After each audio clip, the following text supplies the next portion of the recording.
আসসালামু আলাইকুম রহমতুল্লাহ। সবাইকে নতুন বছরের শুভেচ্ছা।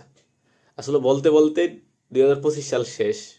আপনি 25 সালে কতটুকু করছেন, কি করছেন, কার কতটুকু ক্ষতি করছেন, এটা আপনি ভালো জানেন। তবে যা হয়েছে বাদ দেন, অতীত নিয়ে খারাপ অতীত মনে না রাখাই ভালো। ভালো ভবিষ্যৎ পরিকল্পনা করুন যে আগামী দিনগুলোতে আমি কারো ক্ষতি করব না, আমি নিজের উন্নয়ন করব, কারো বিষয় নিয়ে পড়ে থাকবো না, শুধু অনলি মি। আসলে নিজের কিছু আপনি রাজনীতি বলেন যাই বলেন, নিজের যদি কিছু না থাকে কিছুই না। আসলে হচ্ছে নিজেকে উন্নত করার, ডেভেলপ করার বিকল্প কোনো কিছু নেই। বেকারত্ব থেকে মুক্ত হওয়া, অর্থনৈতিক সচ্ছলতা, এগুলাই সবচেয়ে বেশি ইম্পর্টেন্ট। এবং হচ্ছে যেটা সব মোস্ট ইম্পর্টেন্ট, সেটা হচ্ছে হালালভাবে জীবনযাপন করা, অন্যের ক্ষতি থেকে বিরত থাকা।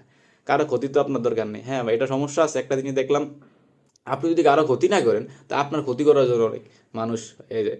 এবং হচ্ছে আমি সবচেয়ে বেশি অবাক হই যে আমার লাইফে আমি আহামরি কারো বড় বড় ধরনের কোনো ক্ষতি করি নাই, হয়তো বা না জানা সত্ত্বেও হতে পারে। কিন্তু তারপরে আমি দেখলাম যে আমার অনেক শত্রু তৈরি হয়ে গেছে। তা আমি দেখলাম যে আপনি যখন আপনি কারো ক্ষতি না করলে শত্রু তৈরি হবে।